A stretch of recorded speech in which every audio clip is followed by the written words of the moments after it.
Keenya Abbabee Waaqayyoo bara keef jireenya kee haa eebbisu jechaa saba Waaqayyoo baga guyyaadhaa kana geessanii baga nagaan dhuftanii baga nagaan immoo kastiin Waaqayyoo ija nagaa wannu agarsiisee ulfinni hundumtuu Waaqa maccaatiif haa ta'u isa nu gargaare isa gara keenya ture wanti baay'een tureera har'a akka nu hin geenyeef wanti baay'een tureera tokkoon keenyatti darbannaa baay'eetu ture garuu darbatamuufis illee darbatameen ture jedha Phaawulos inni nu wajjin jiru jabaadha gatii ta'eef inni nu wajjin jiru mo'aadha gatii ta'eef hammarraatti eegamneerraa baga guyyaarraa geessan irra deebi'een isiniin jedhaa Waaqayyoo hunduma keenya haa eebbisu sinaa eebbisu mee mataa keenya gadi qabannee hin kadhanname Waaqayyoon haleluuyaa haleluuyaa haleluuyaa barsiisaa gaarii isa ta'e gorsaa gaarii isa ta'e afura Waaqayyoo gara jireenya keenyaatti afeeraa hin kadhanna Malava Yadona Jana Maga Yadona Mas. Hallelujah. Hallelujah, Jesus. Unduma gochuudhaaf danda'a kan taate barri jireenya kee dhuma kan hin qabne alfaadhaaf omeegaa kan taate El Shaddai kan taate Adonai kan taate hundumaa kan dandeessu yaa Waaqayyo abbaa keenya si galateeffannaa olol si qabnaa si jajannaa maqaa gooftaa Yesuus Kiristoos isa ittiin natti tola jetteen galanni guddaan siif haa ta'u. Gadi jennee ol jennee gadi jennee ol jennee galata siin jennaa maqaa gooftaa Yesuus Kiristoosiin galanni siif haa ta'u. Yaa abbaa yeroo kanatti immoo si galateeffachaan si kadhadhaa maqaa Yesuus Kiristoos nama Naazreetiin argamuun kee gidduu keenyatti haa ta'u.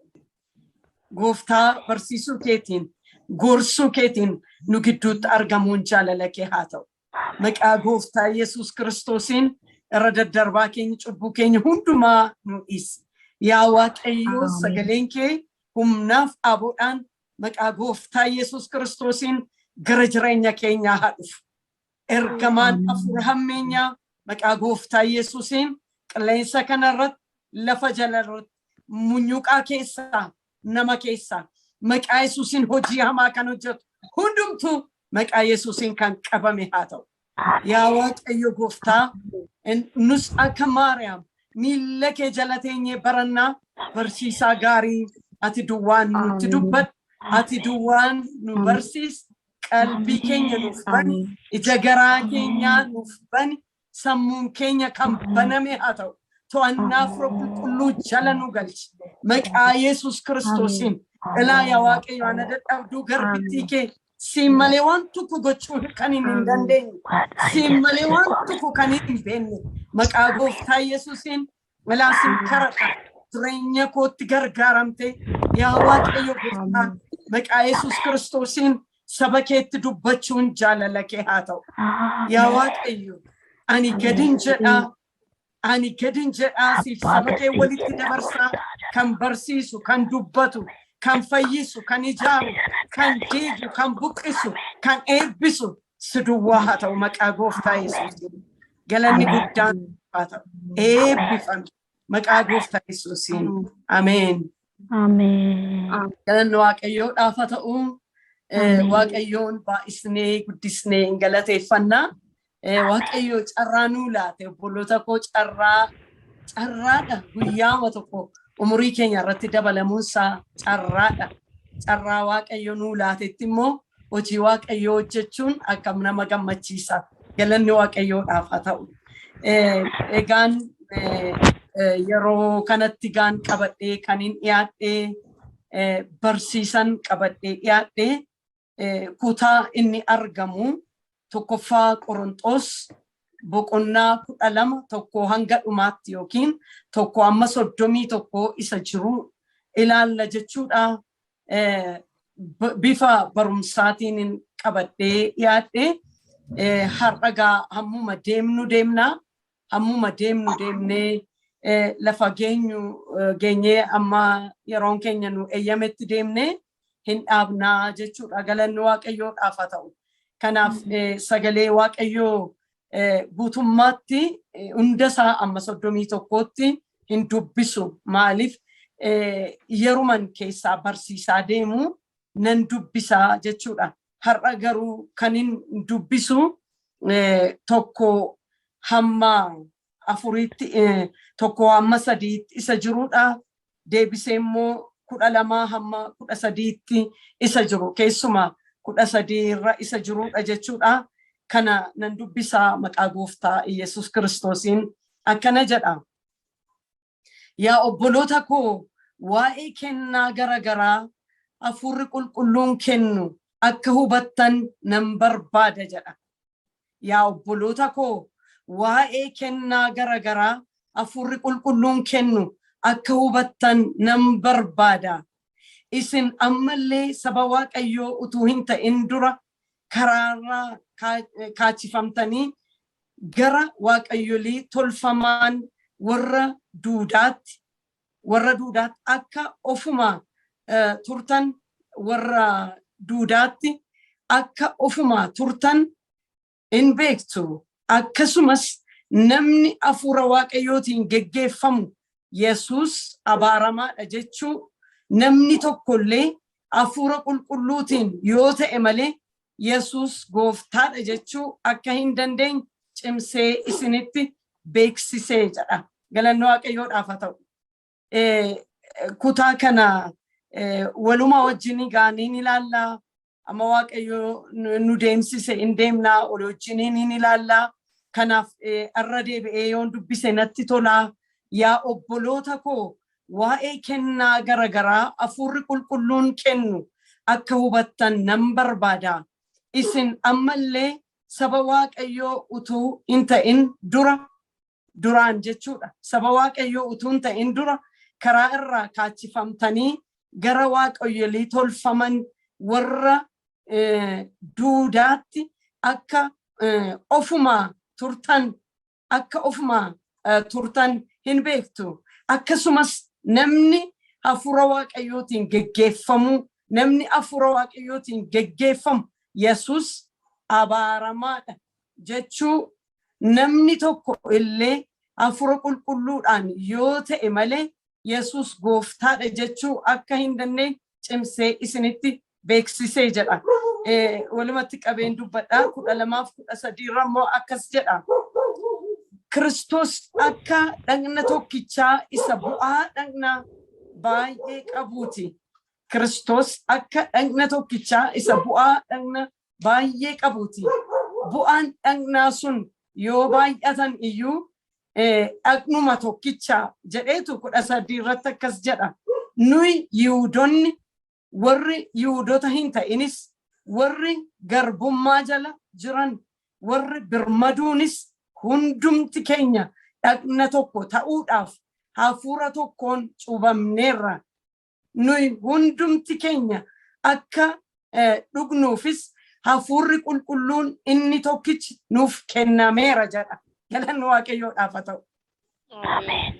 Maqaan isaa ulfaatu akka itti seensaattiin waan tokko dubbadheeni itti seenna jechuudha barumsa keenyatti. Egaan kutaa kana kan barreesse yookiin ergaa warra Qorontosiif kan barreesse ergamaa Phaawulos jechuudha. Ergamaa Phaawulostu warra Qorontosiif ergaa kana barreesse jechuudha. Walumaa galatti Qorontosiin tokkoffaas lammaffaas isumatu barreesse jechuudha. Kutaan nuyi amma laallu lakkoofsa 12 boqonnaa 12 lakkoofsa 1 amma 31 kanas isumatu barreesse jechuudha. Qorontosuma keessa jira gatii ta'eef. Kanaaf maal jedhu kanammoo ragaan keenya akka inni barreesse ergaa kana akka inni barreesse ragaa macaafa qulqulluurraa akkamitti arganna yoo jettanii tokkoffaa Qorontos eessa arganna yoo jettanii tokkoffaa Qorontos boqonnaa 1 lakkoofsa 1 amma hanga 2tti Phaawulos ergamaan Phaawulos ergaa kana akka barreessee hin dubbata jechuudha. Deebi'ee immoo 16 tokkoffaa Qorontos 16:21 irrattis hin dubbata jechuudha. ergauma kana Phaawulos akka barreesse hin dubbata jechuudha. Yoon dubbise daddafee natti tola.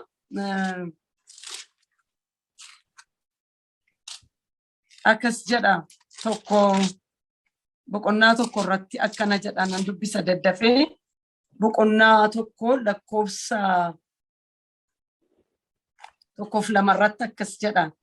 An Phaawulos fedha Waaqayyootiin ergama Kiristoos. Fedha Waaqayyootiin ergama Kiristoos Yesuus ta'uudhaaf kanan waamame Soosteenis obboleessaa wajjin gara waldaa Waaqayyoo isa mandara Qorontos jiru gara warra karaa Kiristoos Yesuus qulqulleeffamanii warra iddoo garagaraati maqaa Yesuus Kiristoos gooftaa hunduma keenya waammatan hundumaa wajjin qulqulloota ta'uudhaaf waamamanitti kana caafuu kooti jedhee barreesse. Kana caafuu kootedha. Hundumaa akka barreesse akka ofii barreesse kana caafuu kooti jedhee dubbata jechuudha. Akkuma kanammoo 16:21 irratti akkana jedha nan dubbisa daddafee. 16:21 irratti immoo akkana jedha. Nagaa kana ana Phaawulostu harka kootiin isiniif caafee jedha. Harka kootiin anatu isiniif caafee jedha. Kanaaf kun ragaadha. Kana duwwaan mootuun ta'ini beektonni macaafa qulqulluullee deebisee immoo kana duwwaallee utuun ta'ini kakuu haaraa keessatti illee beektonni akka Phaawulos barreesse itti walii galaniiru jechuudha. Amma kana ergan jedhee akeeka maaliitiif barreeffame?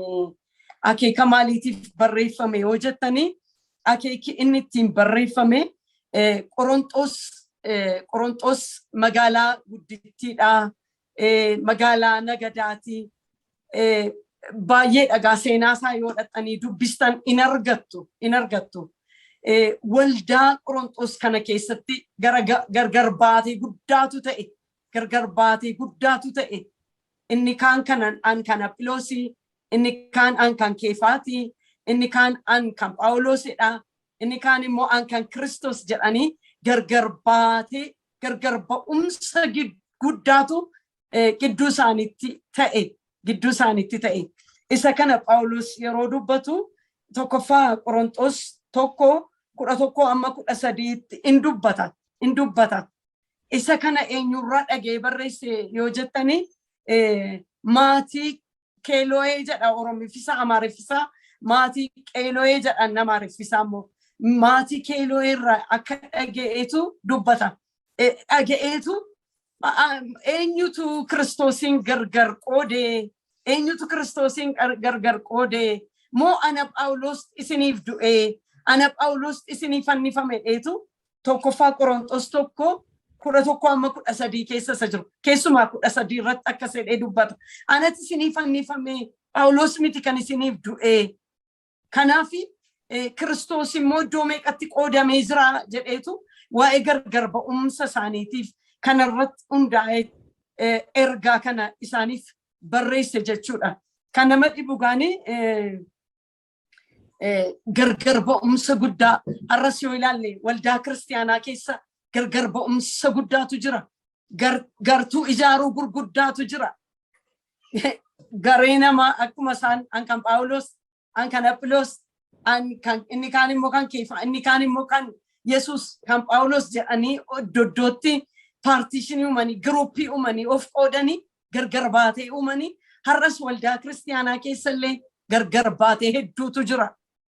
Duuka buutuu namootaa baay'eetu jira. Duuka buutuu Kiristoos utuu hin ta'in duuka buutuu namaa. Har'a maqaa gooftaa Yesuusiin sagaleen kun waldaa kiristaanaatiif fayyina haa ta'u. Gargar ba'umsa jiruuf, gargar ba'umsa waldaa kiristaanaa gidduu jiruuf illee sagaleen kun maqaa Yesuusiin qoricha haa ta'u. Kanaaf barbaachisummaan ergaa kanaa immoo maanni yoo jettanii barbaachisummaan ergaa kanaa bara sanaaf duwwaatu hin ta'in gargar ba'umsa uumame. Hojii hafuuraa kennaa gurguddaatu waldicha keessa jira. Kanaan kan ka'e maal gochuun akka isaanirra jirullee ergaa barreesseef. Kanaaf waldaa yeroo siitiif duwwaatuun ta'inillee anaaf isiniifillee sagaleen kun ergaa guddaa qaba jechuudha. Nu barsiisa jechuudha. Nu deebisa jechuudha. Eeyyee kanaaf yeroo kana Phaawulos gaanii kanaaf isaaniif barreesse jechuudha. Etiksi kiristiyaanummaa akka isaan qabatan naamusa kiristiyaanummaa qabatanii akka isaan tokkummaa waldaa kiristiyaanaa kana eeganiif isaaniif barreesse. Har'as anaaf isiniif illee sagaleen kun nu barbaachisaa jechuudha.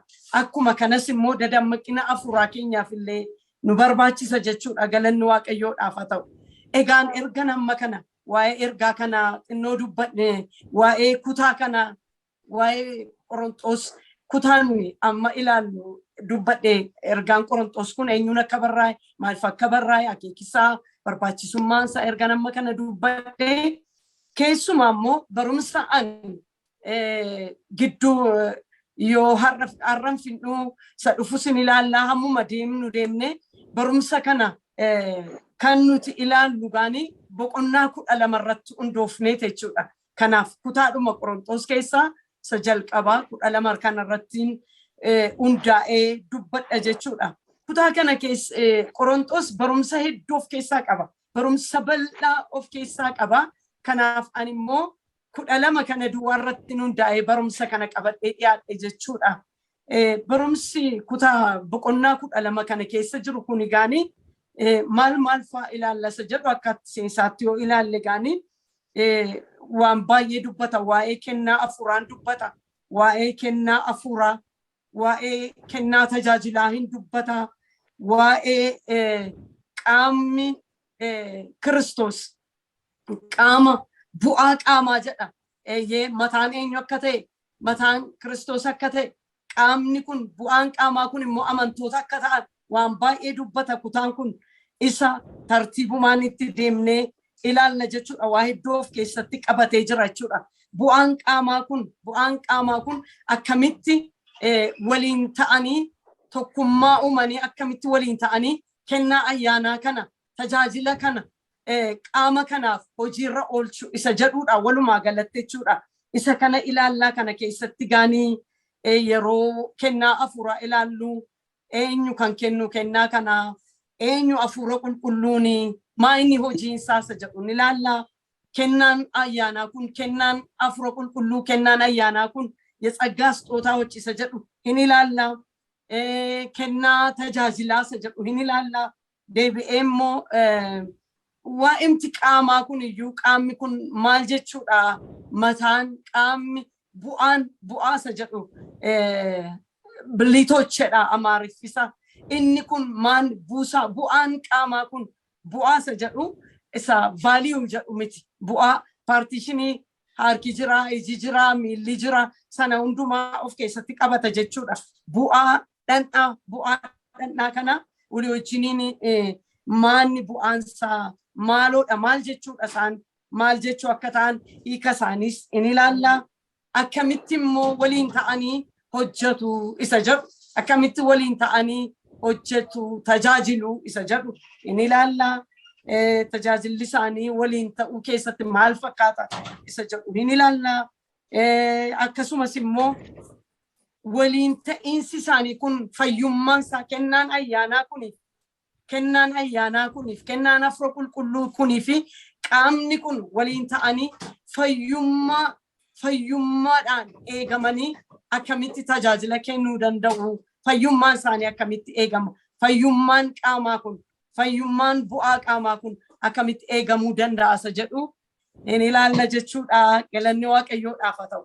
Hamma itti seensaaf erga amma kana ilaalle arragaan kan nuti walii wajjin ilaallu sila isinitti meeraa boqonnaa 12 lakkoofsa 1 hanga 3 akkasumas immoo lakkoofsa 13 irraa isa jiru 12 kaasee amma 13 garuu kan inni irratti dubbadhu 13 keessaati kan inni fudhadhe jechuudha.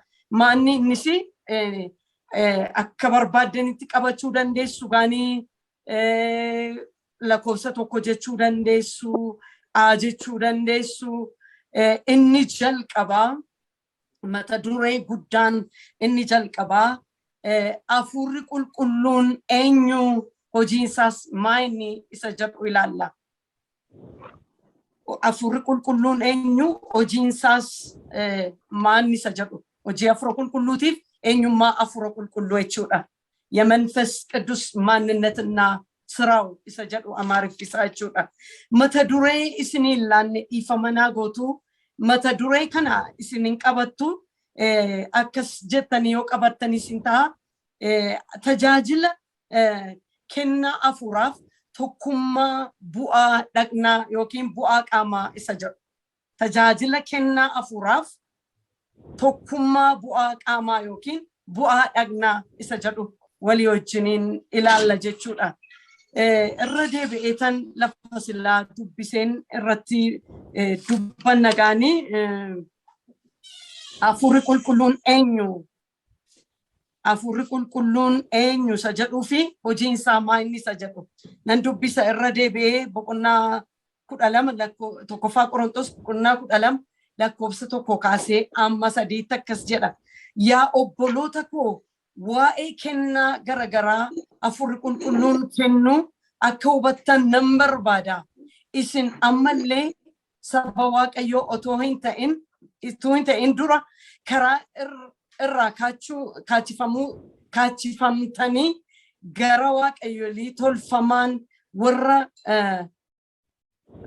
warra duudaatti akka ofuma turtan hin beektu. Akkasumas namni afura Waaqayyootiin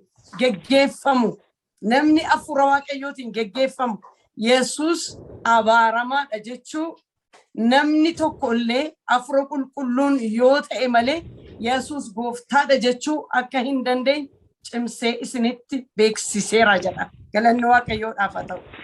Isinitti beeksiseera jedha. Akkuma kana 13 irratti immoo maal jedha? Akkana jedha nan dubbisa. Nuyi Yihuudoonni warri Yihuudoota hin ta'inis warri garbummaa jala jiran warri birmaduunis hundumti keenya dhagna tokko ta'uudhaaf afura tokkoon cuubamneerra jedha. Afura tokkoon cuubamneerra. Afura qulqulluudhaan akka cuubamne dubbata kutaan kun. Hundumti keenya akka dhugnuufis afurri qulqulluun inni tokkichi nuuf kennameera. Nuyi akka dhugnuuf afurri qulqulluunis nuuf kennameera jedha. Galanni Waaqayyoodhaaf haa ta'u. Afurri qulqulluun nuuf kennameeradha. Afura qulqulluudhaan cuubamneerra jedha. Galanni Waaqayyoodhaaf haa ta'u. Egaan iddoo kanatti yeroo eenyummaa afura qulqulluu dubbannu gaanii yeroo eenyummaa afura qulqulluu dubbannu afurri qulqulluun eenyu akka ta'e hojiinsaas maal akka ta'e hin ilaalla jechuudha. Maaliif amma jalqaba waa'ee kennaa afura qulqulluu kennaa ayyaanaa ilaaluu keenyaan dura eenyunni afuruma kan inni kennaa kana kennu eenyuudhaan kennaa kana kenne isa jedhu beekuun dirqama ta'a jechuudha. Galanni Waaqayyoodhaaf haa ta'u. Kennaa ayyaanaa barbaannan keenya kennaa afura qulqulluu argachuun barbaanna. Haa ta'uyyuu malee isa dura eenyummaa afura qulqulluu beekuun murteessaadha jechuudha. Galanni Waaqayyoodhaaf haa ta'u.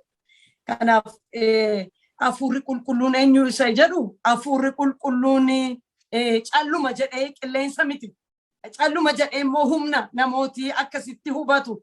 Humnuma ta'e tokko humnuma waa dhiibuu humnuma waa akka barbaade godhuu akka kana humna duwwaatti fudhatu. Afura qulqulluu qilleensatti fudhatu akka qilleensaatti fudhatu. Qilleensuma waa dhiibee waa jiksee kuffisu. Qilleensuma waan adda addaa akka kanatti kan fudhatanis jiru. Qilleensuma gubaa'ee keessa dhufee yeroo namni revived ta'u namni kukkufu bakka qilleensuma humnuma dhufee nama kuffisee sokku duwwaa akka kanatti fudhatama. Afurri qulqulluun garuu Waaqadha. Galanni Waaqayyoodhaaf haa ta'u. Inni Waaqadha. Maqaan isaa ulfaatu. Inni Waaqayyoodha. Inni Waaqayyoodha. Sadan Waaqa tokkoo keessaa isa tokkodha jechuudha. Personality kan qabu. Eenyummaa kan qabu. Galanni Waaqayyoodhaaf haa ta'u. Aangoo kan qabu. Humna kan qabu. Waaqa jechuudha. Afurri qulqulluun. Hallelujah. Amen. Har'a Waaqayyo ija keenya habanu maqaa Gooftaa Yesuusiin. Hafuurri qulqulluun Waaqa. Isa kana yoo ilaalle sadan Waaqa tokko wajjiniin walqixxee mirga qaba, walqixxee authority, power, humna, aboo qaba jechuudha. Galanni Waaqayyoodhaaf haa ta'u. Isa kana eessaa dubbifanna yoo jettanii Maatiyos 3:13 amma 17. Maatiyos 3:13 amma 17. Deebi'ee immoo Maatiyos 28:19. Maatiyos 28:19. Inni Maatiyos 28:19 irraa ergama guddaa Gooftaan Yesuus Kiristoos bartootatti kenne, amantootatti kenne yeroo inni gara Abbaasaa deemuuf ka'e. Ergama guddaa inni waldaa kiristaanaatti kenneedha. Inni kun isa keessatti maal akka jedhume inni ilaalla walii wajjiniin 28:19 irraa akkana jedha. 28:19 irraa nan dubbisa akkana jedha. 18 kaasee yoon dubbise Yesuus immoo gara isaaniitti dhiyaate gooftummaan hundinuu Waaqa irratti lafarrattis anaaf kennameera. Haleluuyaa. Egaa dhaqaa maqaa abbaatiif ilmaatiin maqaa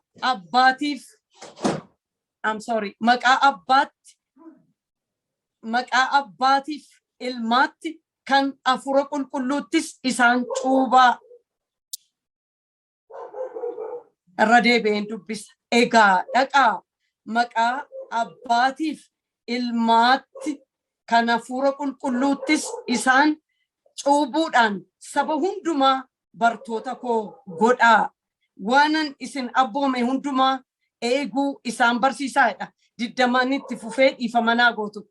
Egaa dhaqaa jedhe Gooftaan Yesuus Kiristoos gararraarratti aboon hundumtuu Waaqaaf lafarratti naaf kenname jedhe. Gooftaan Yesuustu dubbata. Amma immoo gajjallaarratti 19 irratti dhufee immoo egaa dhaqaa maqaa abbaatiif ilmaatti kan hafuura qulqulluuttedha. Maqaa abbaatti ilmatti hafuura qulqulluu sadanuu as kaa'amanii jiru. Isa kanaan cuuphaa jedha. Walqixxee humna aboo akka inni qabu ilaalla iddoo kanatti. Waaqayyo abbaa wajjin, Waaqayyo ilmaa wajjin. Galanni Waaqayyoodhaaf haa ta'u. Egaa dhaqaa maqaa abbaatiif ilmaatti kan hafuura qulqulluuttis isaan cuubaa. Maqaa abbaatti ilmatti hafuura qulqulluutti isaan cuubaa jedha. Sadanuu kaa'amee jira iddoo kanatti. Walumatti qabeen akkan dubbadhuu fi 3:13 irra moosa jiru nan dubbisa. Akkana jedha. Wangeela Maatiyos 3:13 irraa akkas jedha nan dubbisa. 13 kaasee amma 17tti. Yesuus yommus Yohaannis cuuphaan akka isa cuubuuf Galiilaadhaa Yordaanositti isa bira dhufe. Yohaannis garuu siin cuuphamuun anaaf barbaachisaa, ati immoo cuuphamuuf gara koo dhuftaa jedhee isa gaafate. Ani siin cuuphamuutu anaaf ta'a jedhaan Gooftaa Yesuusiin.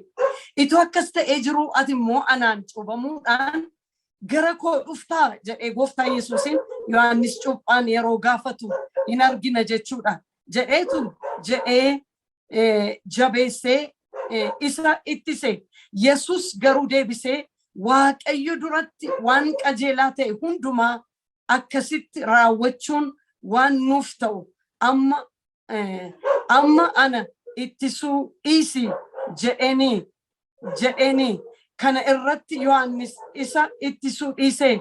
Yesuus cuuphamee bishaan keessaa akkuma ba'een kunoo bantiiwwan Waaqaa hundinuu isaaf banaman. Achumaanis hafuurri Waaqayyoo akka gugeetti gadi dhufee isarra bu'uu isaa hin arge. Kunoo sagaleen immoo inni kun ilma koo isa jaallatamaadha. Gammachuun koos isatti hin raawwatama jedhee Waaqa irraa hin dubbatee jedha. Galanni Waaqayyoodhaaf haa ta'u. Maqaan isaa ulfaatu. Iddoo kanatti gooftaan Yesuus Kiristoos Yohaannis cuuphaadhaan na cuubee dheedhandhaan ati ani iyyuu siin cuuphamuutu naaf ta'a. Akkamitti gara koo dhufta yennaan fedha abbaa raawwachuutu anaaf ta'a jedhe. Tola hundumaa raawwachuutu anaaf ta'a jedhee eega Yohaannis cuubee booddee hafuurri qulqulluun bantiiwwan Waaqa baname bifa gugeetiin haalleluuyaa Yesuus Kiristoos irratti akka dhufe dubbata jechuudha. Galanni Waaqayyoodhaaf haa ta'u. Achitti ilaalaaga Yesuus Kiristoos jira.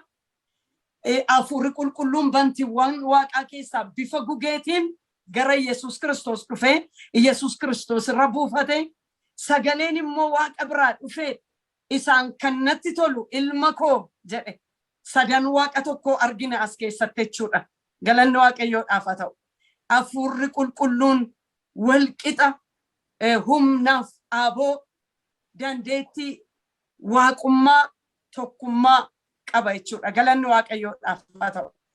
Kanaaf hafuurri Waaqayyoo eenyu isa jedhamuuf Waaqanni Waaqa walqixxee Waaqayyo abbaa Waaqayyo ilmaa wajjiniin Waaqayyo hafuurri qulqulluun walqixxee aangoo akka inni qabu iddoo kana keessatti ilaalleerra.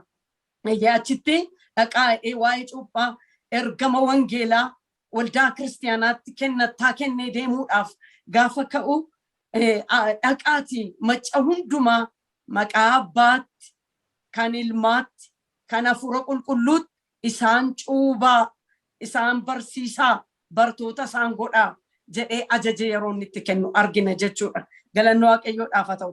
Kutaa amma ilaalle keessattis argineerra jechuudha.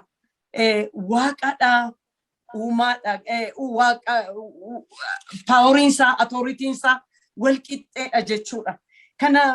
Kana fakkaata jechuudha. Yeroo ilaallu gaan Waaqayyoodha gaafa jennu inni jalqabaa kana jalatti hafuurri qulqulluun eenyudha inni jedhu haa jechuu dandeessu, tokko haa jechuu dandeessu, akka barbaadan jettanii qabachuu dandeessu. Uumaadha. Hafuurri qulqulluun uumaadha. Haalleluuyaa. Galanni Waaqayyoodhaaf haa ta'u. Hafuurri qulqulluun uumaadha. Isa kana eessaa arganna yoo jettan seera uumamaa boqonnaa tokko lakkoofsa 2 seera uumamaa boqonnaa tokko lakkoofsa 26 qabadhaa. Irraan isiniif deebi'aa seera uumamaa boqonnaa tokko lakkoofsa 2 seera uumamaa boqonnaa tokko lakkoofsa 26 nan dubbisa kana jedha. Lakkoofsi inni lamaa akkas jedha. Lafti bifa hin qabu onaas ture callabboo gadi fagoo irra dukkanatu ture. Hafuurri Waaqayyoos bishaanirra hin sosocho'a ture jedha. Galanni Waaqayyoodhaaf haa ta'u. Yoo tokko kaatanii ilaaltanii jalqabatti gaanii Waaqayyo jalqabatti bantiiwwan Waaqaa fi lafaa uume jedha. Waaqayyo jalqabatti bantiiwwan Waaqaaf bantiiwwan lafaa uume erga jedhee booddee lafti bifa hin qabdu turte onaa turte jedha. Callabboo gadi fagoo irra dukkanatu ture jedha. Isa keessatti immoo maal akka ture dubbata yoo jettanii hafuurri Waaqayyoos bishaanirra hin sosocho'aa ture jedha. Ilaala Waaqayyo jalqabatti bantiiwwan Waaqaaf lafaa uumedha. Hafuurri Waaqayyo immoo bishaanirra hin sosocho'aa ture jedha. Galanni Waaqayyoodhaaf haa ta'u. Kanaaf uumama keessattis aangoo qaba jechuudha. Uumaadha jechuudha. Galanni Waaqayyoodhaaf haa ta'u. Uumaadha jechuudha. Deebi'ee immoo hafuurri qulqulluun eenyudha isa jedhu maal godha maaloodha isa jedhu hojii isaa ilaalaan jirru waaqummaasaa humna waaqummaasaati kan nuyi ilaalaa jirru. Waaqayyo jalqabatti bantiiwwan Waaqaaf lafaa uume jedha. Laftis onaa ture jedha. Callabboo gadi fagoo ture. Isarra immoo maaltu ture? Hafuurri Waaqayyo bishaanirra hin sosocho'aa ture jedha. Galanni Waaqayyoodhaaf haa ta'u. Uumama keessattis hafuura qulqulluu hin arginaa jechuudha. Inni lammaffaan tokko lama jechuu dandeessu hafuurri qulqulluun al tokkichatti bakka hundumaatti argama. Galanni Waaqayyoodhaaf haa ta'u. Kun humna waaqummaa isaati. Humna waaqummaa isaati. Humna waaqayyummaa isaati. Galanni Waaqayyoodhaaf haa ta'u. Faarsaa Daawit 119 7-10 qabadhaa. Faarsaa Daawit 139 7-10 al tokkichatti bakka hundumaatti argama. Amala Waaqayyoo keessaa isa tokkodha inni kun al tokkichatti bakka hundumaatti argamuun hafuurri Waaqayyoos hafuurri qulqulluunis Waaqa gatii ta'eef al tokkichatti bakka hundumaatti argama. Isa kana Faarsaa 139 irraan argattu daddafeetan dubbisa. 139 7-10 akkana jedha nan dubbisa. Hafuura kee duraa eessanan dhaqaa? Irra deebiin dubbisa. Hafuura kee duraa eessa nan dhaqa? Fuula kee duraas eessatti nan baqadha? Bantii Waaqaatti yoon ol ba'e ati achi jirta. Iddoo lafa jalaa keessa yoon ciises ati achitti immoo hin argamta. Ani baay'ee baasee akka ifa bariitti balali'ee galaana dhidhima qarqara utuun qubadhe sila achitti immoo harki kee na geggeessa. Harki kee mirgaas jabeessee na qaba ture jedhee dubbata. Iddoo kanatti gararratti akka gaariitti ibseera. Hafuura kee duraa eessa nan dhaqa jedha. Eessan dhaqa hafuura kee duraa? Ati yoon achi dhaqe achi jirta. Yoon as dhaqe achi jirta. Yoon gadi fagoo boolla keessa dhaqes yoon ol ba'es ati eessa jirta? Haalleluuyaa. Hafuurri Waaqayyoo bakka hundumaatti argama. Galanni Waaqayyoodhaaf haa ta'u. Haalleluuyaa. Inni Waaqadha. Inni Waaqa. Haalleluuyaa. Inni hundumaa iddoo hundumaatti argama. Hafuura Waaqayyoo gowwoomsinee ba'uu hin dandeenye. Inni al tokkichatti bakka hundumaatti argama. Inni Waaqayyoodha. Haalleluuyaa. Galanni Waaqayyoodhaaf haa ta'u. Akkas jedhe kaa iddoo kanatti namni Waaqayyoo akkas jedheen. Hafuura kee duraa eessatti baqadha? Eessatti baqachuu dandeenya? Akkam goonee gowwoomsuu dandeenya? Al tokko namni dogoggora. Waaqayyoonitu nama se'uu barbaada. Namni nama gowwoomsuudhaaf baay'ee salphaadha. Nama gowwoomsee nama bira darbuudhaaf salphaadha. Waaqayyoon hafuura Waaqayyoo garuu gowwoomsinee bira darbuu hin dandeenyu. Dhoksinee bira darbuu hin dandeenyu. Dhugumanis isiniin jedha. Maaliif inni lafa hundumaatti argama. Iddoo hundumaa jira. As jira, Eeshiyaa jira, isin bira jira, Kanaadaa jira, Ameerikaa jira, Jarmanii jira, eessa jira. Al tokkichatti at the same time amma as jira, achi jira isin bira. Galanni Waaqayyoodhaaf haa ta'u. Waaqanni galanni isaaf haa ta'u. Isa jalaa ba'uun hin danda'amu. Isa dhoksuun hin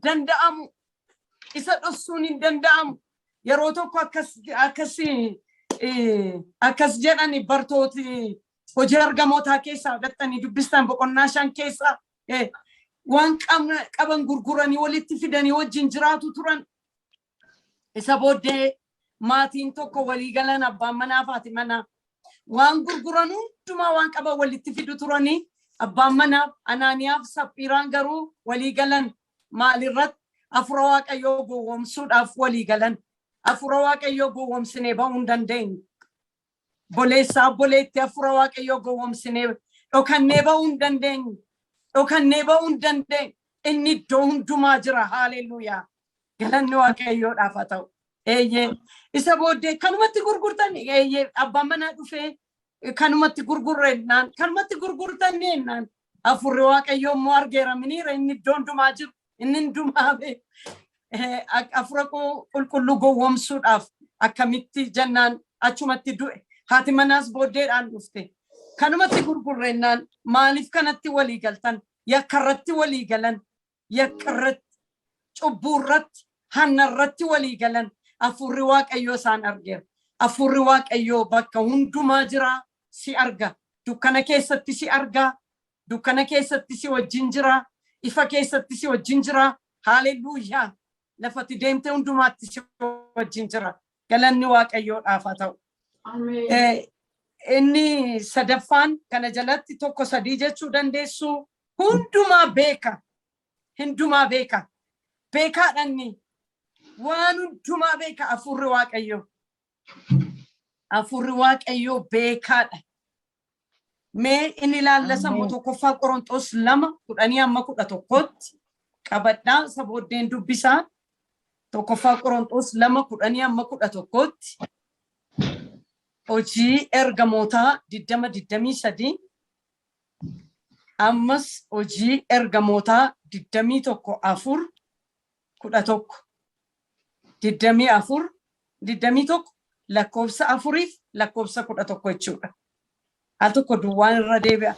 Tokkoffaa Qorontos 2:10-11 2:10-11 hojii ergamootaa 20-23 hojii ergamootaa 21 lakkoofsa 4 lakkoofsa 11. Mee isa lamarra jiru nan dubbisaa daddafee. Tokkoffaa Qorontos dafeetan dubbisa tokkoffaa Qorontos 2:10-11 akkana jedhanan dubbisa daddafee. Waaqayyo garuu hafuura qulqulluudhaan isa kana nutti mul'ise. Hafuurri qulqulluun waan hundumaa yaada waaqayyo isa gadi fagoo iyyuu qoree bira hin ga'a jedha. Galanni waaqayyoodhaaf haa ta'u. Waaqayyo garuu hafuura qulqulluudhaan isa kana nutti mul'isedha. Phaawulostu dubbata isa kana. Wanta waaqayyo isaanitti mul'ise dubbata gararraa seenaasaa jira. Yeroo keenya wajjin deemuudhaaf fedheen gara seenaa sanaa hin danne. Hafuurri qulqulluun nutti mul'ise jedheetu hafuurri qulqulluun waan hundumaa yaada waaqayyoo isa gadi fagoo iyyuu qoree bira hin ga'a jedha. Galanni waaqayyoodhaaf haa ta'u. Waan gadi fagoo beeka, dhoksaa gadi fagoo beeka hafuurri waaqayyoo. Galanni waaqayyoodhaaf haa ta'u. Waaqa gadi ta'e isa dhoksuu hin dandeenyu. Hallelujah. Galanni waaqayyoodhaaf haa ta'u. Al tokko bakka namni hafuura waaqayyoo kana gowwoomsuu barbaada, akka barbaade gochuu barbaada. Inni waaqa. Isa takka barbaade nu godha malee nuyi akka barbaanne gochuu hin dandeenyu. Inni waaqa. Hallelujah. Hallelujah. Galanni waaqayyoodhaaf haa ta'u. Kanaaf hojii ergamootaarras yoo dhattanii ilaaltanii 21 4:11 irrattis illee in argattu.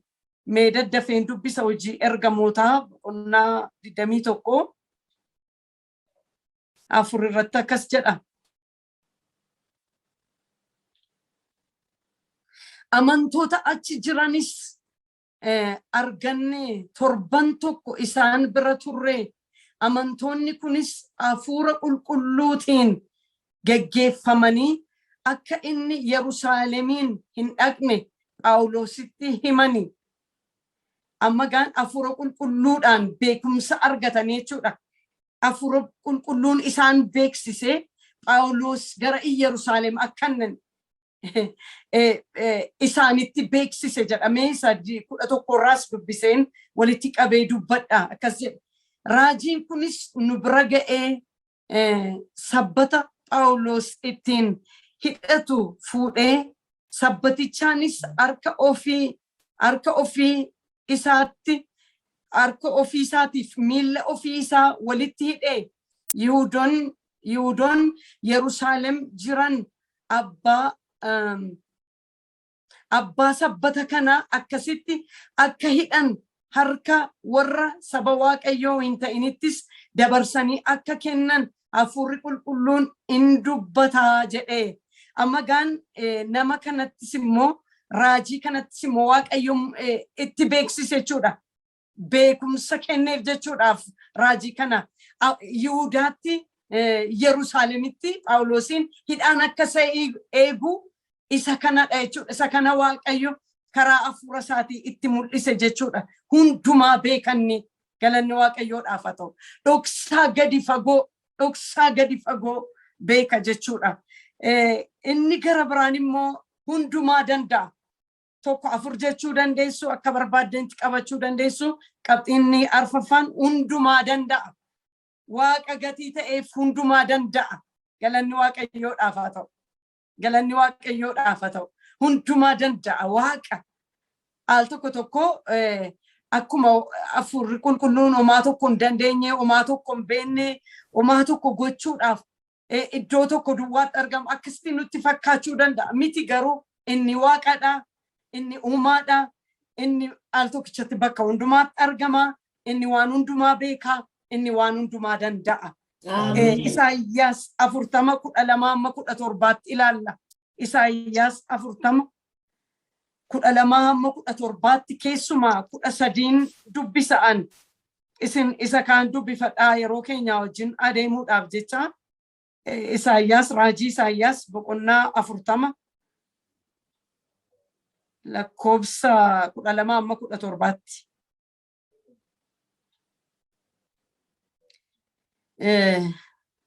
Akkas jedhame 12 kaasee hin dubbisu. Eenyutu bishaanota harkaan hammaaree safaree? Eenyutu waaqota taakkuudhaan safaree? Eenyutu biyyoo lafaa guubootti naqee fixuu danda'a? Eenyutu tullootaaf gaarota madaalii irra kaa'aa? Jedheetu 13 akkas jedha. Eenyutu humna hafuura Waaqayyoo shallaguu danda'a? Haleluuyaa. Eenyutu humna hafuura Waaqayyoo shallaguu danda'a? Eenyutus Waaqayyoon gorsee barsiisuu danda'a jedheetti fufaa. Danda'ummaadhuma isaa dubbata iddoo kanatti amma dhumaatti yoo dubbistan amma 17 isin dubbifadhaa. Danda'ummaa Waaqayyoo dubbata. Danda'ummaa eenyutu hafuura Waaqayyoo kana eenyu shallaguu danda'a? Innoo hundumaa danda'a. Haleluuyaa. Galanni Waaqayyoodhaaf haa ta'u. Innoo hunduma danda'a gatii ta'e eenyutu shallaguu danda'a? Eenyutu isa shallaguu danda'a? Eenyutu safaruu danda'a? Eenyutu tilmaamuu danda'a? Inni hundumaa danda'a. Haleluuyaa. Inni hundumaa danda'aadha. Hafuurri Waaqayyoo hundumaa danda'a. Maqaan isaa bara baraan haa kabajamu. Gara biraan immoo qabxiinni kanatti aanu immoo Waaqayyo abbaaf Waaqayyo ilma wajjin wal qixxee hojjeta. Sila kana durseeyyuu dubbachaan ture. Luqaas 4:17-19 hin argattu.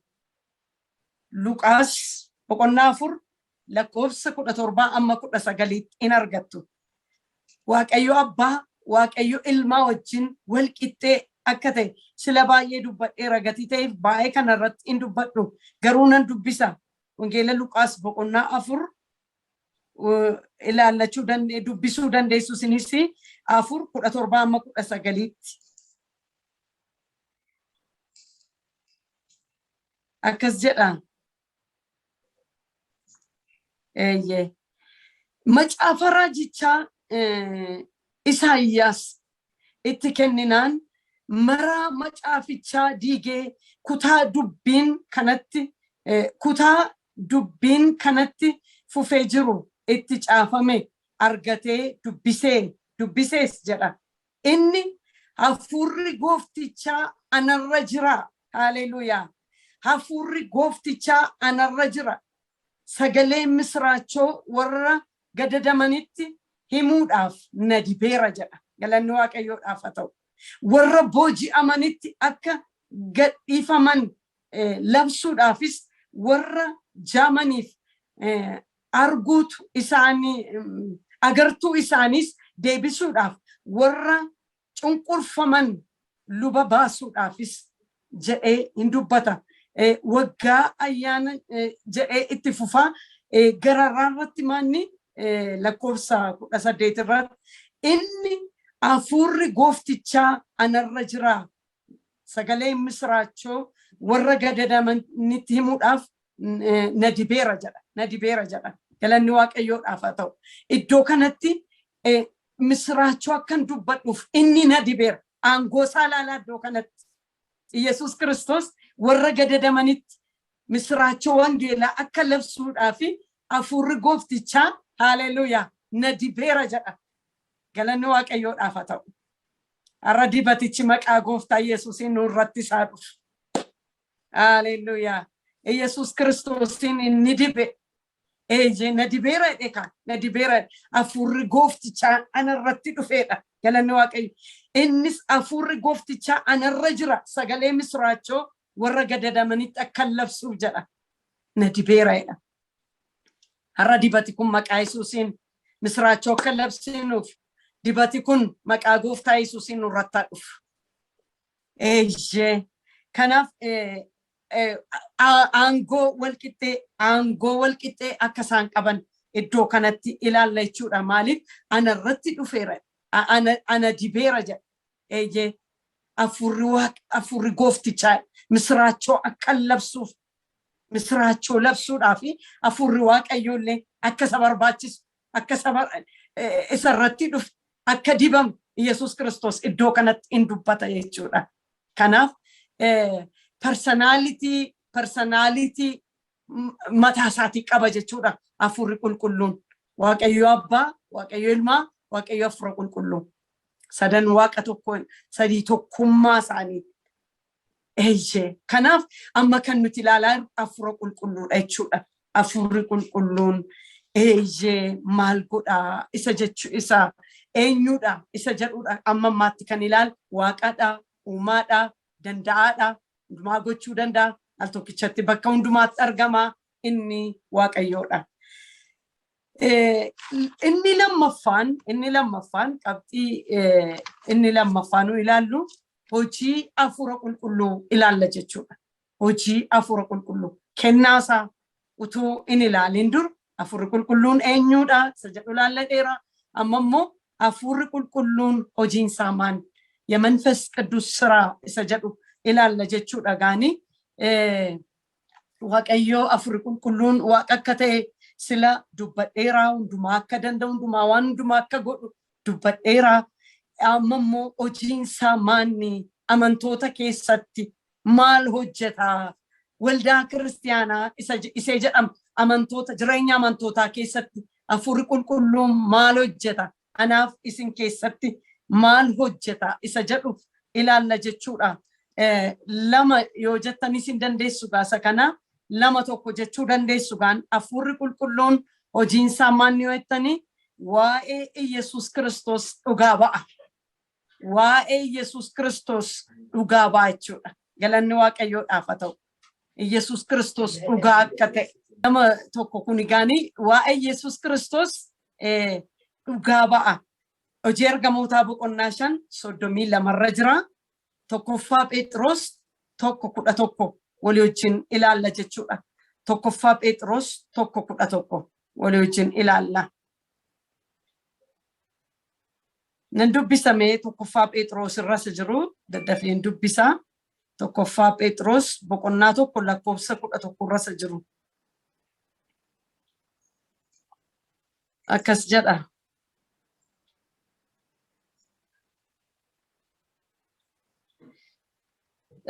Akkas jedha. Isaan waa'ee dhiphina Kiristoos dhiifamanaa godhayyee boqonnaa 1 lakkoofsa 11 sirrii. Isaan waa'ee dhiphina Kiristoosiin argatu waa'ee ulfina booddeedhaan isaaf dhufuuf jiru duraan dursanii yeroo dubbatan hafuurri Kiristoos inni isaan keessa ture gara nama attamitti yookiis yeroo attamitti akka inni agarsiisu ture in qoratan jedha. Inni agarsiisaa ture in qoratanidha. Galanni Waaqayyoodhaaf haa ta'u. Isaan waa'ee dhiphina Kiristoosiin argatu waa'ee ulfina booddeedhaan isaaf dhufuuf jiru duraan dursanii yeroo dubbatan hafuurri Kiristoos inni isaan keessa ture garaa nama attamitti yookiis yeroo gara namaa akkamitti yookiis yeroo attamitti akka inni agarsiisaa ture in qoratanidha. Walumatti qabeen dubbadhaa hojii ergamootaa 5:32 irra jiru dubbiseen walumatti qabeen dubbadhaa. Hojii ergamootaa boqonnaa 5 lakkoofsa 32 irra jiru nan dubbisa akkana jedha. Nu immoo dubbii kana hundumaaf dhugaa baatuudha. Nu immoo dubbii kana hundumaaf dhugaa baatuudha. Hafuurri qulqulluun inni Waaqayyo warra isaaf abboomamaniif kennes akkasuma dhugaa hin ba'a jedhanii jedha. Galanni Waaqayyoodhaaf haa ta'u. Iddoo kanatti gaanii waa'ee Yesuus Kiristoos in dubbata. Waa'ee Yesuus Kiristoos ergamooti hin dubbatu turan iddoo kanatti. Maan isa sin fannistan, isa sin ajjeestan, isa sin akkas gootan jedhanii itti dubbatu. Iddoo kanatti immoo hafuurri qulqulluunis akka inni waa'ee isaa dhugaa ba'u hin dubbate jedhee dubbata kutaa kanarratti 32 irratti. Maaliifii Waaqayyo geeddarannaa yaada garaatii fi dhiifamuu cubbuu Israa'eliitiif kennuudhaaf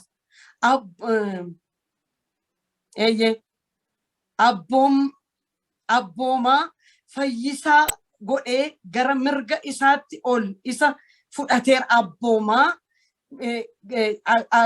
Abboomaa fayyisaa godhee gara mirga isaatti ol isa fudhateera. Nu immoo dubbii kana hundumaa fi dhugaa baatuudha. Yesuus Kiristoos Waaqayyo Abbaan gara mirga Abbaatti akka ol fuudhu jalqabarratti immoo maaliif akka inni dhufe, isaaniif akka inni dhufe, akka inni du'e, akka inni fannifame, isin isa sin fannistan jedhanii ergamooti itti dubbatu turan. Iddoo kanatti immoo akkuma kana immoo gara mirga Waaqayyootti akka inni ol ba'e dhugaa baana jedhanii hafuurri Waaqayyoos jedha iddoo kanatti.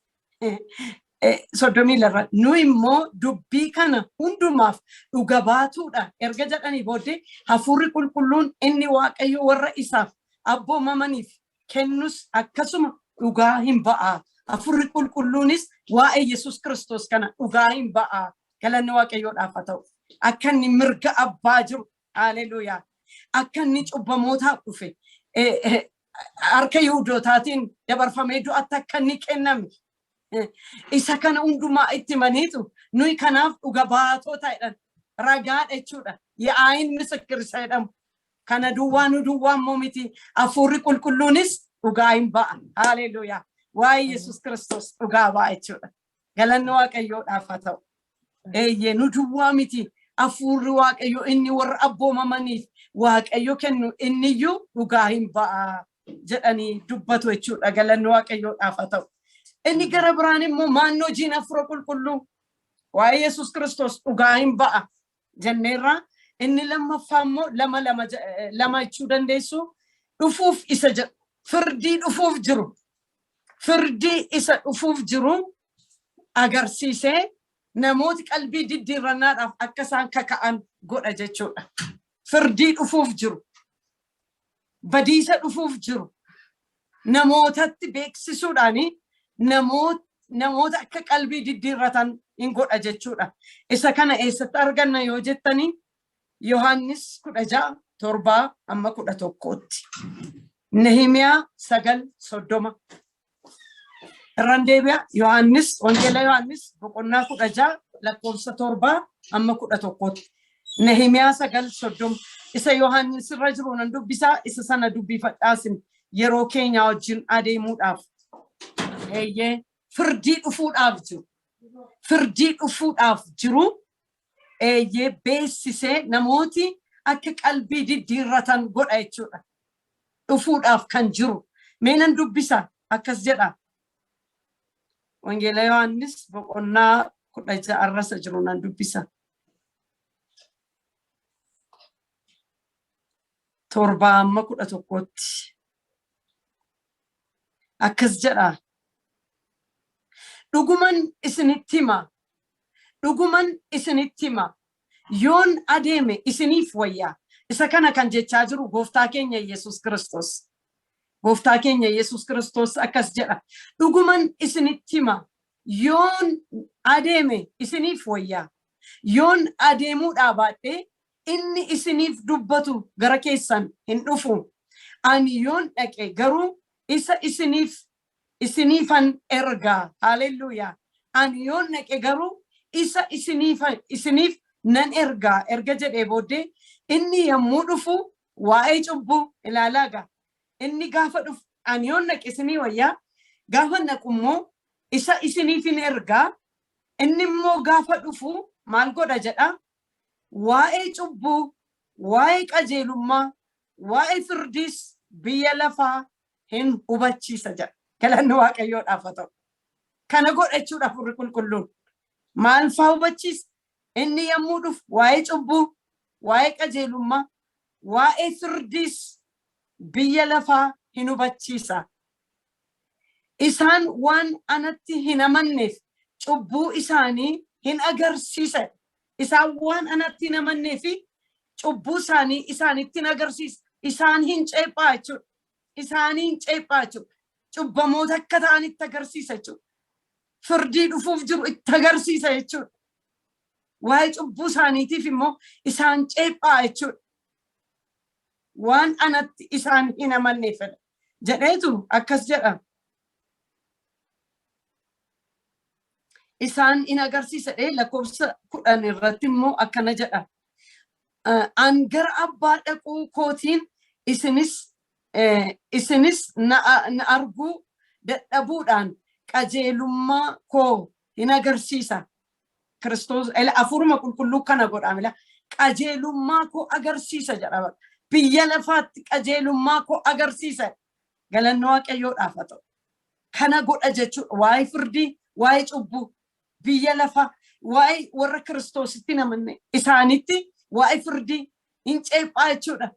Isaanii hin ceephaa jechuudha. Gara Kiristoositti akka isaan deebi'aniif Hafuurri Qulqulluun kana godha jechuudha. Waa'ee waan isaan anatti hin amanneefidha. Waa'ee cubbuutiif, waa'ee qajeelummaatiif. Maaliif biyyi lafaa jal'oodha gatii ta'eef. Waa'ee qajeelummaatiif hin ceephaa jedha. Waa'ee cubbuutiif hin ceephaa jedha. Kanaaf isa kana hin godhaa jechuudha. Hojii Hafuura Qulqulluu jechuudha inni kun.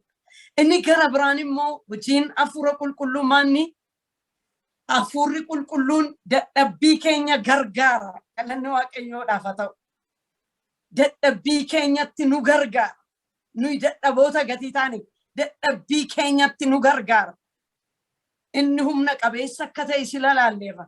Maalummaa isaa, waaqummaa isaa ilaalleerra. Kanaaf nummoo dadhaboota gatii taaneef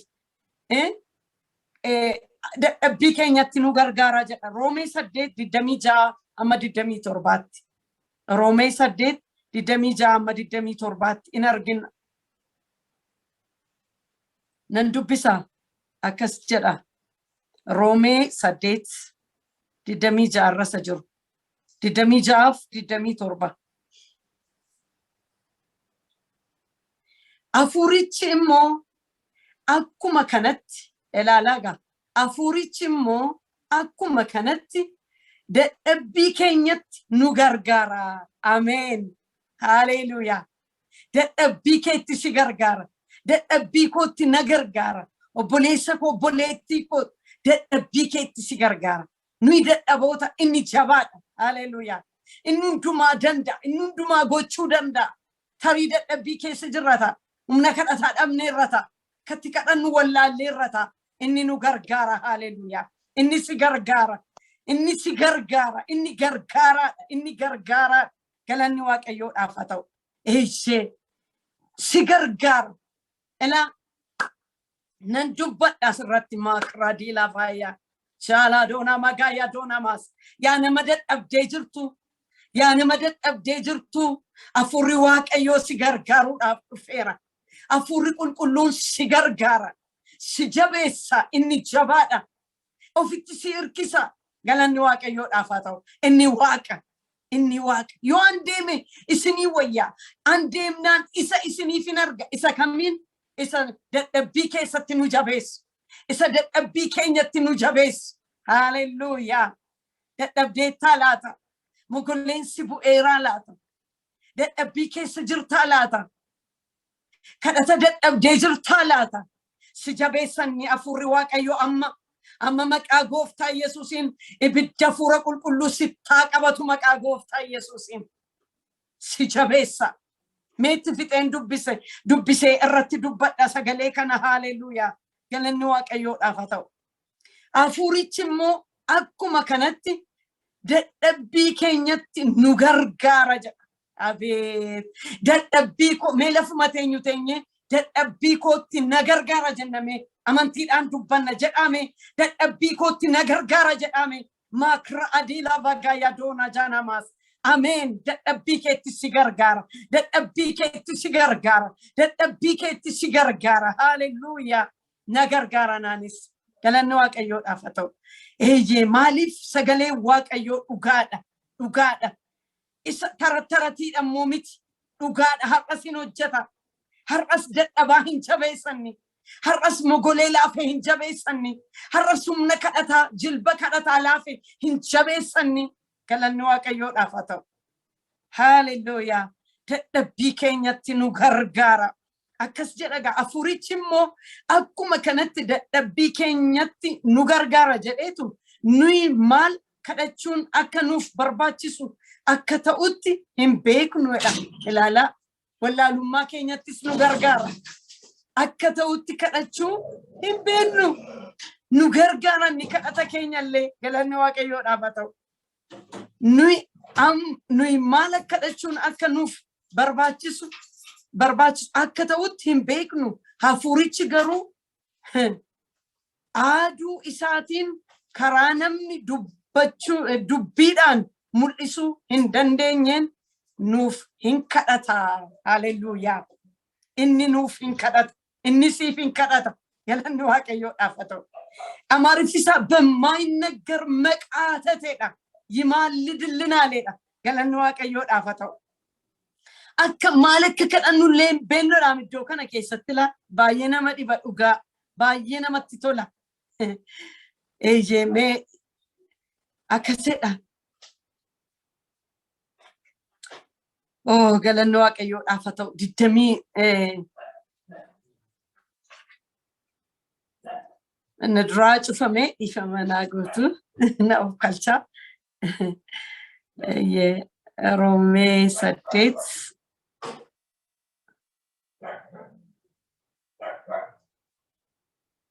ifama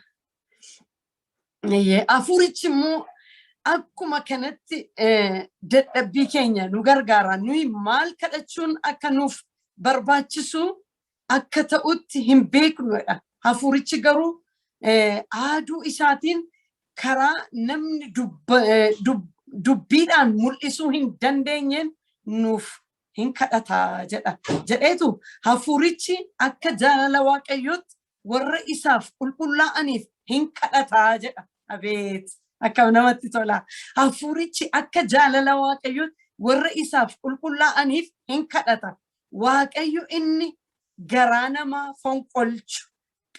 namaa fonqolchu immoo yaada afurichaa hin beekan.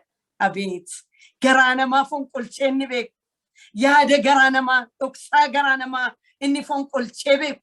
Waa'ee keef hin aada har'ayyuu waa'ee keef hin kadhata. Haalleluuyaa. Afurri Waaqayyo waa'ee keef hin aada karaa namni hubachuu hin dandeenye. Haalleluuyaa. Jecha namni ibsuu hin dandeenye aadee siif hin kadhata. Siif kadhachaa jira ammayyuu. Haalleluuyaa. Galanni Waaqayyoodhaaf haa ta'u. Tarii nuyi waanuma ta'u iyyuu hin beeknu waanuma gaarii ofiif kadhanne seene waan hin taane kadhachuu dandeenya ta'a. Akkama sagaleen kun dubbatutti maanni waan gaarii waan kadhanne nutti fakkaata. Efesoon keessa akkas jedhama. Waan isin barbaachisu isiniif kenna jedha. Waan isin barbaachisu isiniif kennadha malee waan isin barbaadan hin jedha. Al tokko waan numti nuyi barbaanne akka nuuf kenname kadhanna bakka. Sana naa kenni kana naa kenni baguma Waaqayyo waan nuyi kadhanne hundumaa nuuf hin kennin. Haalleluuyaa ameen jedha. Baga waan ati kadhatte hundumaa siif hin kennin silaa baddeetta. Dhuguman jedha silaa badeeran an qabbaneen waan baay'ee dhuguman isiniin jedha. Baga waan kadhanne hundumaa nuuf hin kennin. Kana inni waan nuyi kadhannu yuun beennu isatu nuuf kadhat. Inni nuuf kadhat. Galanni Waaqayyoodhaaf haa ta'u. Nu gargaara jechuudha. Dadhabbii keenyatti nu gargaara. Gooftaan Yesuus Kiristoos kontekstii kana hojii yoo deemuu baate illee waa'ee kadhataa dubbachuutti jira gatii ta'e Hafuurri Qulqulluun waan nuyi hin beekne illee waan nuyi kadhachuu hin beekne nuu kadhata isa jedhu dubbachuu. Ijoollee iseetiif kadhatti gaa tokko mirga kee tokko bitaa kee naafa ta'anii jettee kadhannaan waan kadhattan hin beektanii waan kadhattan hin beektanii. Hafuurri Qulqulluun garuu waan kadhannu hundumaa nu beeksisa. Galanni Waaqayyoodhaaf haa ta'u. Inni dadhabbii keenya nu gargaara. Inni dadhabbii keenya gatii nu gargaaruu fi waan nuyi kadhannu waan nuyi hin beekne illee nuuf kadhata. Galanni Waaqayyoodhaaf haa ta'u. Al tokko tokko bakka kun naaf haa ta'u namaaf yeroo kadhannu illee kadhata keenya illee haa qorru dhugumaan isiniin jedha. Waa'ee kadhataa barsiisaa illee hin jiru. Gatiin waa'ee hafuurichi garuma sanatti nageesse caaffatichi garuma sanatti nageesseef ni dubbachaa jira jechuudha. Maaliif gararraa irratti dubbateera kaa 26 irratti maal jedha nuyi maal kadhachuun akka nuuf barbaachisu akka ta'utti hin beeknu akka ta'utti hundatu hin ta'in akka ta'utti hin beeknu bakka akka ta'utti kan beeku Hafuura Waaqayyooti isa nu gargaaru. Dadhabbii keenyatti nu gargaaru. Al tokko tokko cabsii, ajjeesii, buqqisii, falaxii maaloodha. Hin hojjetumni kun hin dhaga'amu kadhatiin akkasii. Ajjeesii, balleessii, falaxiin hin jiru. Hin ta'u. Eeyyee araara godhii. Isa nu yakkis araara godhii. Eeyyee. Kanaaf waan kadhattan hin beektan bakka hin beennu waan kadhattan hin beektan. Kanaaf hafuurichi isin gargaaraa jedha. Galanni Waaqayyoodhaaf haa ta'u. Gara xumuraatti fidaan jira gaa yeroo fudhadheera natti fakkaata. Waan kadhannullee Hafuurri Qulqulluun dhuguma akkamitti akka kadhannu beennu Hafuura Waaqayyoo ati nu geggeessine haa kadhannu. Yaa Waaqayyo waan hin kadhadhullee hin beeku. Hafuura Waaqayyoo waan hin jedhee kadhadhullee hin beeku. Ati arraba koo gara yaada keetti qajeelchi. Maal kadhachuun akkanarra jiraatu Hafuura Waaqayyoo naaf kenni jennee kadhachuutu nurra jiraata. Gowwummaa fakkaata garuu abshaalummaadha.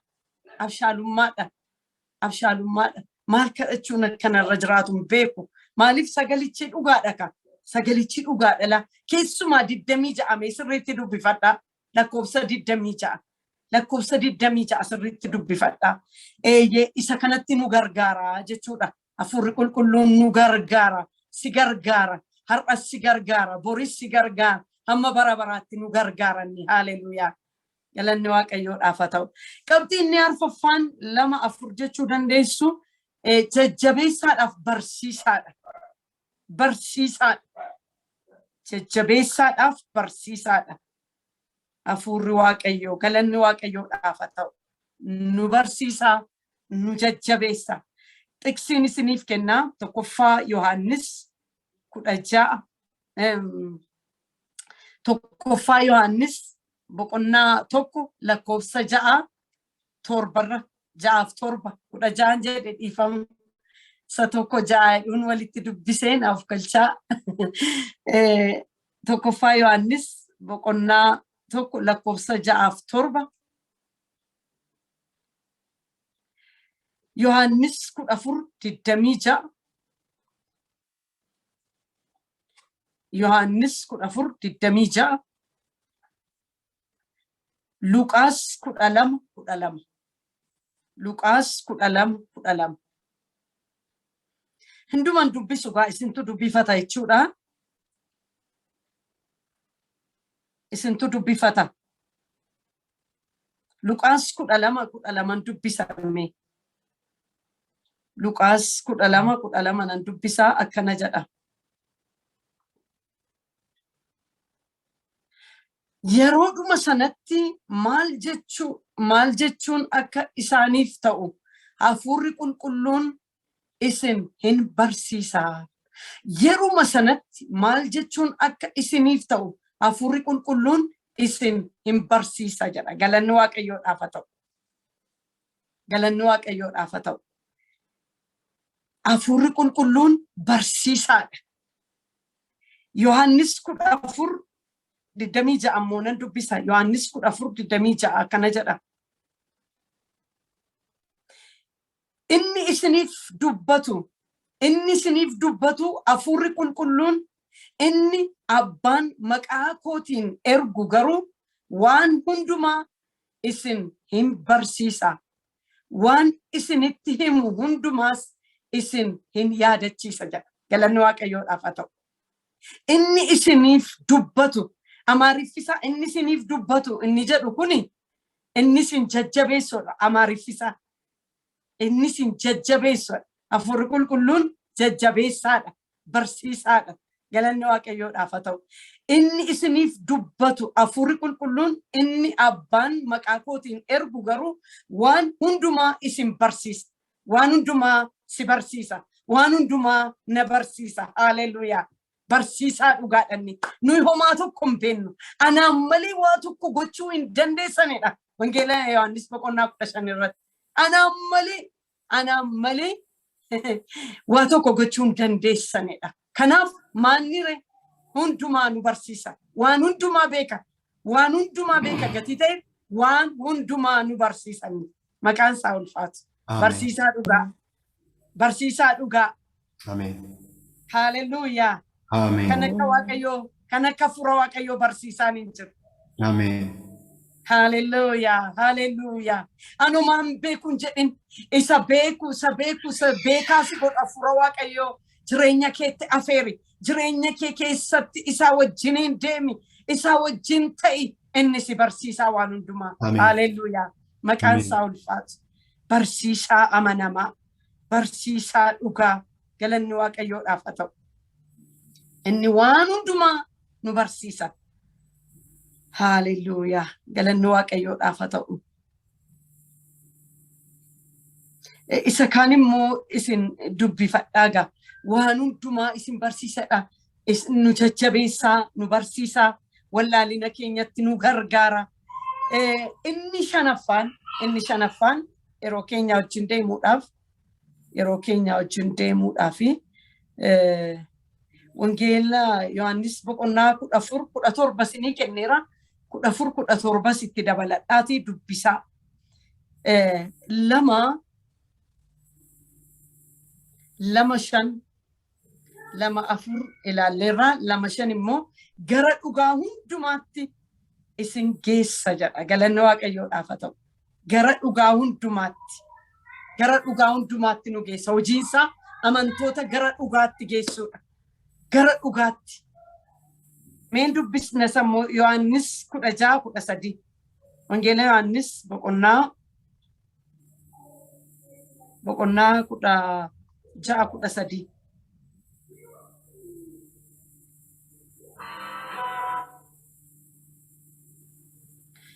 Hafuurri dhugaa sun yommuu dhufu gara dhugaa hundumaa keessatti isin hin geessa. Inni waan dhaga'u dubbata malee of keessaa fuudhee hin dubbatu. Waan dhufuuf jiru isinitti hin mul'isa jedha. Gararraa masar jiruudha. Hafuurri dhugaan sun yommuu dhufu gara dhugaa hundumaa keessatti isin geessaa jedha. Galanni Waaqayyoodhaaf haa ta'u. Gaafa an yoon deeme isinii wayyaa gooftaan Yesuus Kiristoos. Gaafa an deemu isiniifan erga. Isa maal godhu? Isa sin barsiisu. Isa sin jabeessu. Hafuura dhugaatiin immoo hafuurri dhugaan kun gaafa dhufu immoo gara dhugaa hundumaan isin geessadha. Haleluuyaa. Galanni Waaqayyoodhaaf haa ta'u. Dogoggorarraan nu eega jechuudha. Geggeessaa dhugaadha jechuudha. Geggeessaa amanamaadha jechuudha. Gara dogoggoraatti utuu hin ta'in gara dhugaatti nu geessa jechuudha. Dogoggora keessaa baasee gara dhugaatti nu fida. Namoota hafuura dhugaa wajjin walii galanii karaa dhugaarra deeman Waaqayyo nu haa taasisu. Inni gara dhugaa hundumaatti isin geessa jedha. Gara dhumaatti gara xumuraatti fideera. Qabxii isa dhumaa ilaalleetu har'aaf asuma irratti dhiisna jechuudha. 2 ammoo kana jalatti gaan hojiin hafuura qulqullummaan isa jedhu humna kenna jechuudha. Haayilin yisataal humna kenna hafuurri qulqulluun. Haleluuyaa. humna kenna isa kana eessa arganna jettan hojii ergamootaa boqonnaa tokko lakkoofsa 8 Luqaas 24:49 galanni waaqayyoodhaaf haa ta'u. Dubbisname nan dubbisa akkas jedha hojii ergamootaa boqonnaa tokko lakkoofsa 8 irratti akkas jedha. Isin garuu hafuurri qulqulluun yommuu isin irra bu'u humna hin argattu. Haleluuyaa. Isin garuu haleluuyaa. Hafuurri qulqulluun yommuu isin irra bu'u humna hin argattu. Yerusaalemitti, Yihuudaa hundumatti, Samaariyaatti, hamma andara lafaattis dhuga baatuu koo hin taatu. Galanni waaqayyoodhaaf haa ta'u. Haleluuyaa. Yesus Kristos gooftaadha. Inni humna keenya hafuurri qulqulluun humna keenya humna nuuf kenna jechuudha. Humna gooftaan Yesus Kristos nan deemaa yoo an deemesinii wayyaa ituma isaan ilaalanii ol ba'edha. Hojii ergamootaa boqonnaa tokko tokko kaatanii yoo dubbistan ituma isaan ilaalanii duumessi kun duumessa kana keessa ol fudhatamee ija isaanii duraa dhokate wayyaa adaadii kan uffatan immoo dhufanii maal asii ol ilaaltu jennaan itti man inni akkuma isin utuu argitanii ol ba'ee deebi'ee hin dhufa. Haleluuyaa. Yesus Kristos gooftaadha. Erga jedhee booddee isa kana lakkoofsa 8 irratti immoo akkas jedhe gaa innis isin garuu hafuurri qulqulluun yommuu isin irra bu'u humna hin argattu. Humna hin argattu. Hafuurri qulqulluun galgala kana maqaa Yesuusiin humnaan nurra habu. Amiin. Humnaan nurra habu maqaa gooftaa Yesuusiin. Haleluuyaa. Isaan malee waa tokko gochuu hin dandeenye. Isaan malee tajaajiluu hin dandeenye. Isaan malee mootummaa waaqayyoo labsuu hin dandeenyu. Isaan malee mootummaa seexanaa diiguu hin dandeenyu. Haleluuyaa. Galanni waaqayyoodhaaf dhuga baatuu ta'uu hin dandeenye. Dhuga baatuu ta'uu hin dandeenye. Dhuga baatuu mootummaa waaqayyoo warra labsan amma humna argattanitti hin deeminaa. Isa booddee gaafa hafuurri qulqulluun isin irratti dhufu humna hin argattu. Yerusaalemitti, Samaariyaatti, Yihuudaatti, hamma andara lafaatti dhuga baatuu koo taatu jedhe. Haleluuyaa. Humnichi nama deemsisa. Humnichi wangeela nama dubbachiisa. Humnichi dhugaa nama dubbachiisa. Humnichi mootummaa seexanaa diinnee mootummaa waaqayyoo akka nuyi bal'isnu nu godha. Maarraa doona bagaayaa doona jana magaayaa doona mas. Haleluuyaa. Galgala kana humna hafuura qulqulluun nurratti dhufu. Humnichi nurratti dhufu galgala kana. Haleluuyaa. Haleluuyaa. Isaan malee homaa gochuu hin dandeenyu dhuguman isiniin jedha. Anaan malee waa tokko gochuu hin dandeessanidha. Meesa Luqaas irraa dubbiseetanii walitti cuunfee raawwadhaa. Luqaas 24:49 akkana jedha. Kunoo isa abbaan koo isin abdachiise isiniif nan ergaa. Kunoo isa abbaan koo abdachiise isiniif nan erga. Haleluuyaa. Amen. Waaqayyoodhaaf haa ta'u. Garuu akka nama uffannaa guutuu uffatuutti waaqarraa humna hamma argattanitti mandaricha keessaa turaa. Haleluuyaa. Nama uffannaa uffatuutti humnicha hamma uffatanitti. Haleluuyaa. Har'a galgala kana humni waaqayyoo akka uffannaatti dhufee maqaa gooftaa Yesuusiin jireenya keenyatti haa uffifamu. Jireenya keenyatti guutamu maqaa gooftaa Yesuusiin. Ijaan tolaa bagaasee kiroodana magaayaa doonamas. Haleluuyaa. Haleluuyaa. Haleluuyaa. Akka nama uffannaa guutuu uffatuutti waaqarraa humna hamma argattanittidha. Humna hafuura qulqulluu.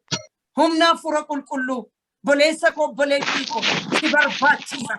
Na barbaachisa. Nu barbaachisa. Humna hafuura qulqulluu nu barbaachisa. Haleluuyaa.